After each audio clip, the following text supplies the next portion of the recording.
देखिए यहाँ से आपका जो नेक्स्ट चैप्टर है, सेकंड चैप्टर, वो स्टार्ट होता है जिसका नाम है nutrition in animals.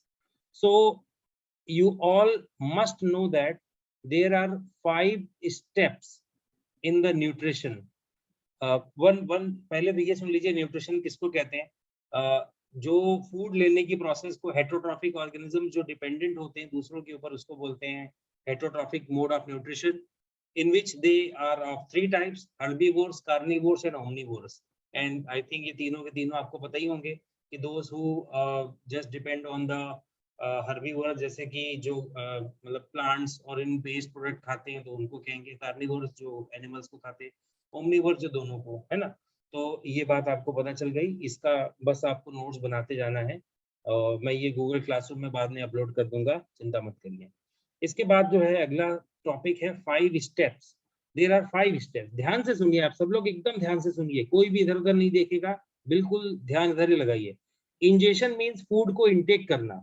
Intake of food is known as ingestion. Second point, when you have just आपने फूड ले लिया, इनटेक कर लिया, now you have to break down the food from the complex molecule to the simple molecule, water soluble molecule. Yes, ये भी आपको पता रहना चाहिए कि वो पानी में मिक्स होके बॉडी में एब्जॉर्ब हो सके, तो वो होगा एब्जॉर्प्शन। इस पॉइंट में एब्जॉर्प्शन पढ़ाया जाएगा कि कहाँ होता है एब्जॉर्प्शन और वो होके फिर क्या होता है। उसके बाद सेकंड पॉइंट है assimilation, the process in which the absorbed food is taken in by the body cells and used for the energy growth and repair is called assimilation. Next last point है egestion.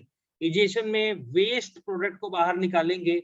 As I have already told you कि जो egestion है वो excretion से अलग होता है। Excretion जो यूरिन प्रोडक्शन को कहते हैं, वो मैं अलग टॉपिक में पढ़ाऊंगा, अलग टॉपिक होगा, अलग चैप्टर होगा उसका। तो यहाँ पर फीसेस जो है वो इजेशन का प्रोडक्ट है। मतलब अनडाइजेस्टेड फूड को हम जो है फीसेस कहेंगे। आगे बात करूंगा मैं यूनिसेलुलर मोड ऑफ न्यूट्रिशन किन में होता है। पहले हम यूनिसेलुलर पढ़ने वाले हैं, फिर मल्टी सेलुलर पढ़ने वाले हैं। बहुत बढ़िया तरीके से मैं आपको यहाँ पर दिखाऊंगा कि अमीबा फूड लेता कैसे। So amoeba eats tiny plants and animal as they which floats in the water. अभी आपको मैं एक और बात बता रहा हूँ यहाँ पे, आप सभी लोग अपने मतलब ये तो स्लाइड आपको मिलने ही वाली है और ये रिकॉर्डिंग भी आपको मिल जाएगी। तो जो प्लांट्स पानी में फ्लोट करते हैं उन्हें बोलते हैं फाइटो प्लैंक्टॉन्स। ये होते हैं फाइटोप्लैंक्टॉन्स जो कि प्लांट होते हैं, जो पानी के सरफेस पे फ्लोट करते हैं। और जो एनिमल होते हैं उन्हें जू प्लैंक्टॉन्स, याद रखना, जू प्लैंक्टॉन्स वो एनिमल्स को कहते हैं।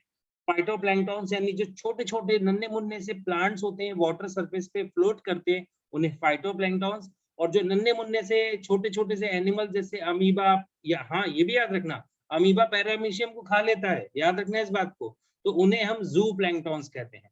अच्छा, the mode of nutrition is amoeba is holozoic. नया वर्ड सुनो, होलोजोइक सुनो, ये बहुत अच्छा पॉइंट है ओलंपियाड के लिए। आप सभी गोल्ड मेडलिस्ट लाओगे, अच्छे से पढ़ोगे, सबके सब अच्छा काम करोगे। होलोजोइक का मतलब देखिए क्या होता है, होल फूड को अंदर डाइजेस्ट करना, यानी कि digestion of food inside the body, ये आप याद रखना, that is known as holozoic nutrition. याद रखिएगा इस बात को। आपने पढ़ा हुआ है हेट्रोजोइक, हेट्रोट्रॉफिक तो अभी हम पढ़ने ही वाले, या हम पढ़ ही रहे हैं हेट्रोट्रॉफिक। लेकिन बेटा हेट्रोट्रॉफिक का एक जो हम लोगों में है, ये होलोजोइक होता है बेटा, याद रखिएगा। होलोजोइक मीन्स जो ऑर्गेनिज्म बॉडी के अंदर डाइजेस्ट करे फूड को होलोजोइक कहते हैं। ऐसे तो पैरासाइटिक भी हेट्रोट्रॉफिक होते हैं, याद रखिएगा। हेट्रोट्रॉफिक के अंदर भी 4 कैटेगरीज होती हैं, होलोजोइक, पैरासाइटिक, सैप्रोफाइटिक और सिम्बायोटिक। तो यहाँ पर होलोजोइक आपको मैंने पढ़ाया, होलोजोइक मतलब बॉडी के अंदर फूड डाइजेस्ट होना।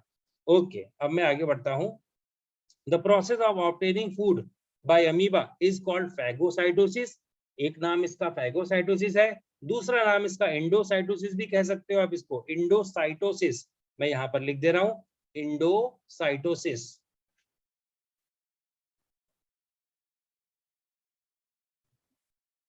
इंडोसाइटोसिस मतलब फूड को अंदर लेना। मैं बहुत अच्छी तरीके से आपको बहुत अच्छा लेवल भी और एवरेज लेवल सारा दे रहा हूँ, कोई भी पॉइंट स्किप नहीं हो रहा है इसमें, सब कुछ कंप्लीट हो रहा है इसमें, बहुत बढ़िया लगेगा आपको। चलिए अब आगे बढ़ेंगे हम। अमीबा का मैं पिक्चराइजेशन फोटो दिखाऊंगा आपको कैसे वो फूड अंदर लेता है। अभी ये स्किप कर रहा हूँ मैं, इसके बाद फोटो पहले देखिए आप लोग। ये देखिए यहाँ पर क्या होता है कि जो फूड है ये इसकी सेल मेम्ब्रेन है, जो मैं ये दिखा रहा हूँ रेड लाइन जिस पे मैं ड्रॉ कर रहा हूँ। और ये जो पार्टिकल यहाँ पर जो आपको दिख रहा है दूर छोटा सा पार्टिकल ये दिख रहा है, ये फूड पार्टिकल है। अब ये फूड पार्टिकल के आसपास यहाँ पर जो वाटर मॉलिक्यूल होते हैं, आसपास जो वाटर होता है इसके आसपास, ये ऐसे सर्कुलेट करते हुए ये इधर की तरफ जाने लगेगा। अब क्या होगा, ये जो सेल मेम्ब्रेन दिख रही है आपको, ये दिख रही है आपको सेल मेम्ब्रेन यहाँ पे, ये सेल मेम्ब्रेन कैसे देखो क्या करेगी, ये ऐसे देखो ये पास में आ रही है एक दूसरे के, देखो यहाँ से देखो दूसरे सेकंड फोटो में देखिए, और देखिए और पास में आ रही है, फाइनली एक दूसरे से मर्ज हो जाएगी, सेल मेम्ब्रेन आपस में मर्ज हो जाएगी, और मर्ज होने के बाद वो उसके अंदर आ जाएगा, और अंदर क्या बन जाएगी, फूड वैक्यूल, यानी जो पाउच है वो फूड वैक्यूल बन जाएगा जिसने फूड को भी कैप्चर कर लिया। अभी मैं आपको इसका एनिमेशन भी दिखाऊंगा, बहुत जबरदस्त एनिमेशन है, आपको एकदम समझ में आ जाएगा वो देख के।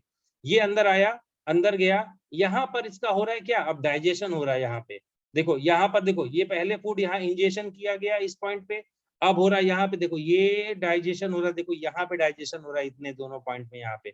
अब क्या हो रहा है इसमें, एसिमिलेशन हो रहा है, एसिमिलेशन। अब आप बोलोगे सर एब्जॉर्प्शन कहाँ चला गया, इसमें बेटा एब्जॉर्प्शन नहीं होता है क्योंकि ये यूनिसेलुलर ऑर्गेनिज्म है, तो उसमें एब्जॉर्ब करके उसको कहीं और नहीं भेजना है, उसके ही पास में रखना है, इसलिए उसको एब्जॉर्प्शन उसके अंदर ही आ जाएगा वो, है ना। तो एब्जॉर्प्शन आप चाहें तो लिख सकते हैं, तो आप क्या लिखेंगे कि डाइजेस्ट, जो फूड वैक्यूल में फूड डाइजेस्ट हुआ है वो बाहर आ जाता है। अब वन मोर इन्फॉर्मेशन पे ध्यान दीजिए, बहुत ध्यान दीजिए, बिल्कुल ध्यान इधर-उधर नहीं जाना चाहिए। यहाँ पे क्या होता है डाइजेशन होते समय, यहाँ पे दिखाता हूँ मैं आपको, अच्छा इस डायग्राम में देखिए, यहाँ जब डाइजेशन होता है बेटा, ये जानकारी आपको कोई नहीं देगा, ध्यान से सुनना। यहाँ जब डाइजेशन होगा तो यहाँ पे जो है लाइसोसोम्स, ये मैं आपको थोड़ा और आप जब नेक्स्ट क्लास में आएंगे तब पढ़ाऊंगा, यानी कि आप 8th में आएंगे तब पढ़ाऊंगा मैं। लाइसोसोम नाम के कुछ स्ट्रक्चर होते हैं, वो क्या होते हैं वो आपको भी नहीं बताऊंगा मैं। लाइसोसोम सेल ऑर्गेनेल होता है एक, जो डाइजेस्टिव जूसेस सेक्रेट करेगा इसके लिए और इसे डाइजेस्ट करवा देगा। हमारी बॉडी में भी होता है, हमारी सेल में भी होता है, लेकिन आप कहोगे सर क्या हमारा लाइसोसोम फूड डाइजेस्ट कर रहा है, नहीं बेटा, हमारे स्टमक में फूड डाइजेस्ट होता है, सेल में भी डाइजेस्ट होता है, लेकिन वो दूसरा डाइजेशन प्रोसेस है। पर हमारे स्टमक के, हम बड़े एनिमल्स हैं तो हम लोग खुद सारा काम कर लेते हैं, यानी हमारे पास डाइजेस्टिव जूस बहुत बड़े-बड़े लेवल पे निकलते हैं। पर ये तो छोटे-मोटे ऑर्गेनिज्म हैं, तो लाइसोसोम से ही काम चला लेते हैं अपना। तो अब ये तो कुछ-कुछ समझ में आया होगा, और थोड़ा इस पे प्रयास किया जाए समझाने का। चलो और समझाता हूँ मैं आपको। यहाँ तक फूड डाइजेस्ट हुआ, एसिमिलेट मतलब अभी बताया था मैंने, एसिमिलेट मतलब यूज़ में लाना, यूज़ करना उसको, फूड को जो हमने डाइजेस्ट कर दिया यूज़ करना। अब वो जो अनडाइजेस्टेड फूड बचेगा उसके अंदर, उसी पाउच में पड़ा हुआ है वो, और वो पाउच देखो अभी क्या होगा, ये सेल के पास में जाएगा, मेम्ब्रेन के पास में जाएगा वापस, और ये यहाँ से बाहर की तरफ फेंक दिया जाएगा। अब ये अंदर लेना और बाहर फेंकना अभी आपको समझ में नहीं आया होगा, उसके लिए आपको मैं बहुत बढ़िया चीज दिखाने जा रहा हूँ, सभी लोग ध्यान से देखना। नेक्स्ट स्लाइड, एक एक करके मैं दिखाऊंगा इस चीज को आपको, पहले ऊपर वाला पिक्चर दिखाता हूँ, ध्यान से देखिए। यहाँ पर यहाँ पर आप ध्यान से देखिएगा, ये फूड पार्टिकल्स हैं। ये पिक्चर देखने के बाद ना आपका एकदम क्लियरिटी, एकदम मतलब एक 100% मैं एकदम कॉन्फिडेंटली कह रहा हूँ, आपको ये समझ में आ जाएगा। और ये अमीबा की सेल मेम्ब्रेन है भाई, ये अमीबा की सेल मेम्ब्रेन है, ध्यान से देखना आप लोग, सब सारे बच्चों को ध्यान यहीं पे होना चाहिए, बाद में क्वेश्चन पूछूंगा इससे। अब देखो ये फूड पार्टिकल जो है इसके अंदर जाना चाहते हैं इसके बॉडी के, तो इस प्रोसेस को एंडोसाइटोसिस कहते हैं। ठीक है भाई, आने दो। अब कैसे होगा ये, माइन्यूट से माइन्यूट इंफॉर्मेशन को ध्यान से देखना। देखो पहले तो ये एकदम ऊपर देखो, ये मेम्ब्रेन को ऊपर देखो, इस जगह पे मैं जहाँ एरो बना रहा हूँ, देखो ये मेम्ब्रेन में कहीं पे भी बीच में कोई भी गैप नहीं दिख रहा है, लेकिन थोड़ा नीचे आओगे यानी इस जगह पे जाओगे जैसे ही, आप देखो यहाँ पर हल्का सा गैप क्रिएट होने वाला है, अभी यहाँ पे गैप क्रिएट हो रहा है, और ये जो बीच के बॉन्ड हैं ये ब्रेक हो रहे हैं, इसके जो बॉन्ड हैं वो क्या हो रहे हैं, ब्रेक हो रहे हैं। और अब एनिमेशन को मैं प्ले करूंगा, अब देखना आप लोग ध्यान से, एक एक चीज दिखाऊंगा मैं। और ये बॉन्ड ब्रेक हुए और ये फूड अंदर गया गया गया गया गया और ये गया। देखो ये देखो, ये कितना कितना अच्छे तरीके से, फिर से दिखा रहा हूँ मैं आपको, रुकना। ये गया, ये देखो, अभी देखो ये इस पॉइंट पे क्या हो रहा है, देखो ये पूरी की पूरी फूड वैक्यूल का एक आकार लेता जा रहा है। अब फाइनली क्या होगा, ये दोनों पॉइंट आपस में मर्ज होना चाहते हैं, जुड़ना चाहते हैं। अब देखना कैसे जुड़ेंगे, वो भी बात को ध्यान से देखना आप लोग।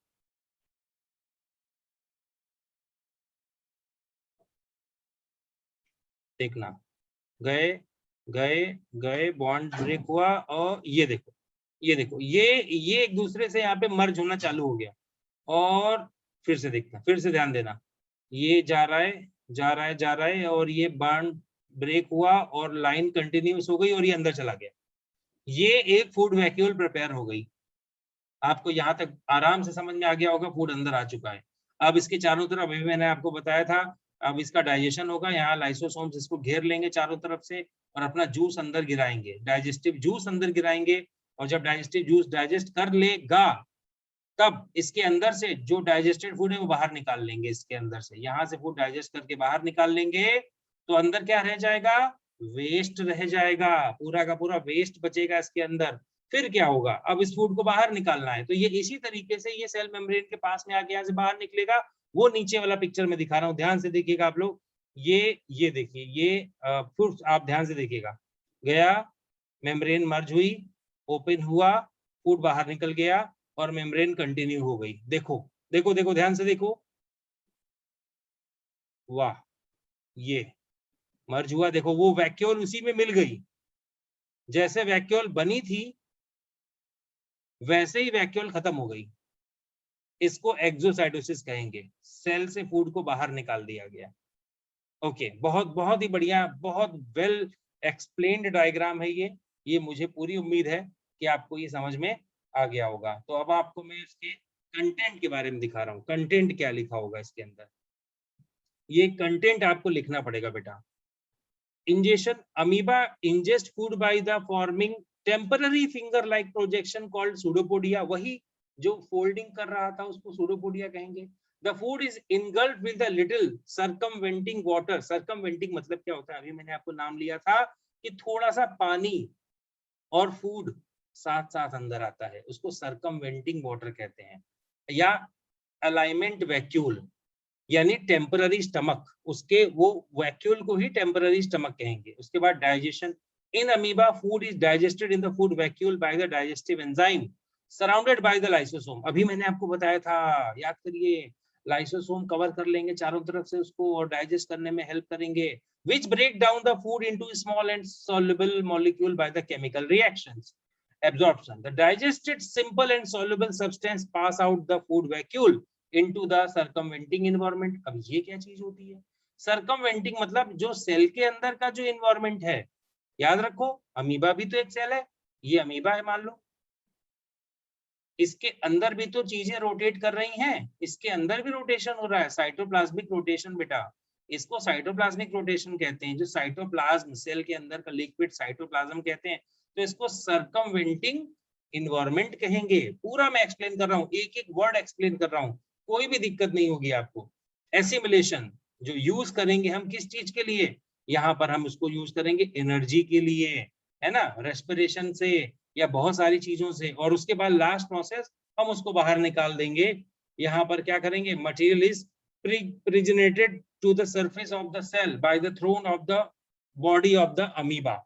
तो ये तो आपका अमीबा का न्यूट्रिशन था और ये यहाँ पर हो गया है कंप्लीट।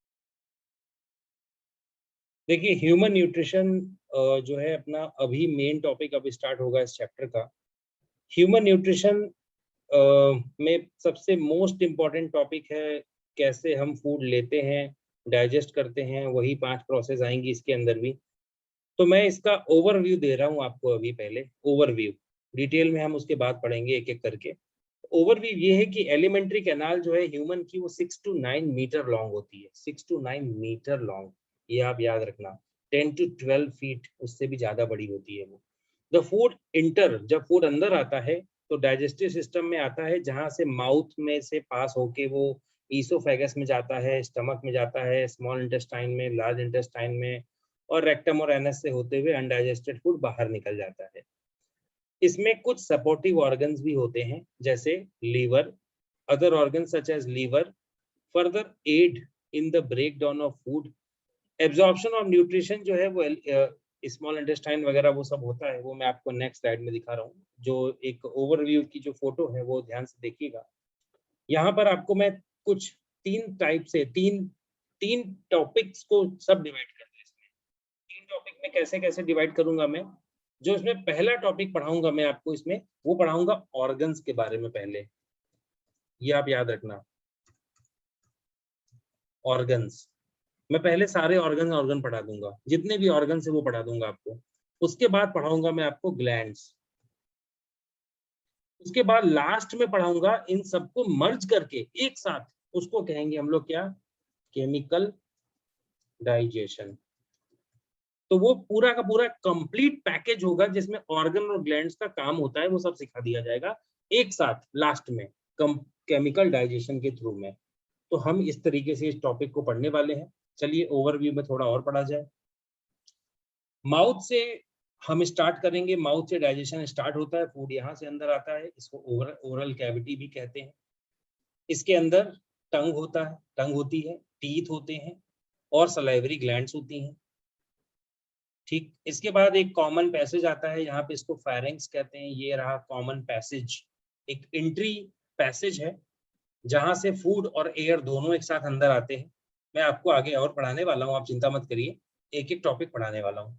उसके बाद फेरिंग्स के बाद जब हम जाएंगे नीचे, तो यहाँ पर यहीं पर एपिग्लॉटिस वगैरह भी आपको पढ़ाऊंगा मैं अंदर आने वाले टॉपिक में।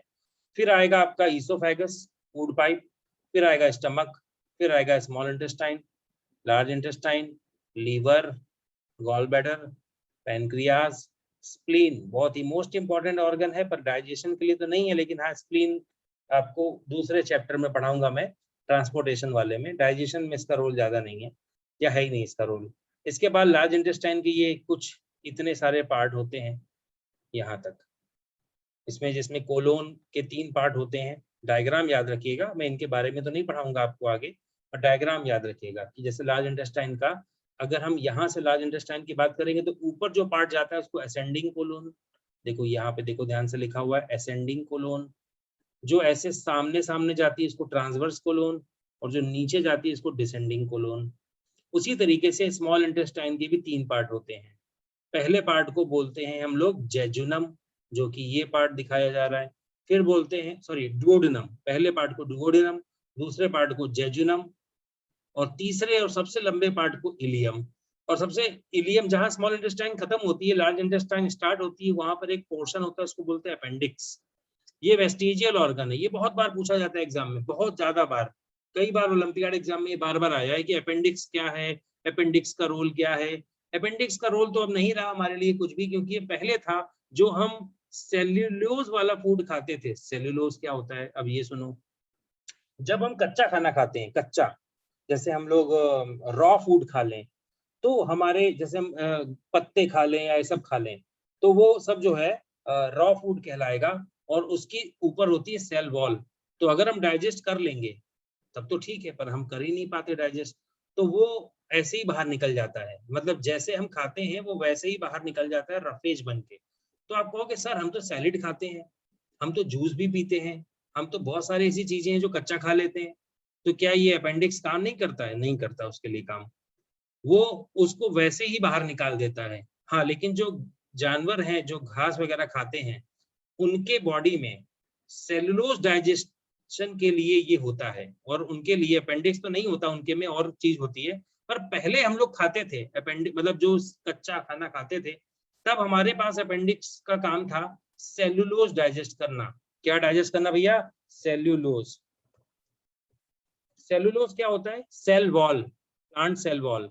पर अब हम लोगों ने पका हुआ खाना चालू कर दिया, और एक दो नहीं, मतलब कई हजारों साल से हम पका हुआ खाना खा रहे हैं, तो बॉडी ने एडेप्टेशन कर लिया ऐसे ही। अच्छा, एक और चीज सुनो, ये तो अपेंडिक्स को लेके बात थी, ऐसा एक और चीज हो रही है हमारे यहाँ, जो टीथ होते हैं ना, उसमें एक शार्प टीथ होता है हमारे पास, जिसका नाम है कैनाइन। शार्प टीथ होता है हमारे पास, यहाँ पे एक साइड में होता है, वो भी गायब हो रहा है। क्यों? क्योंकि हम मोस्ट ऑफ देम वेजिटेरियन होते जा रहे हैं।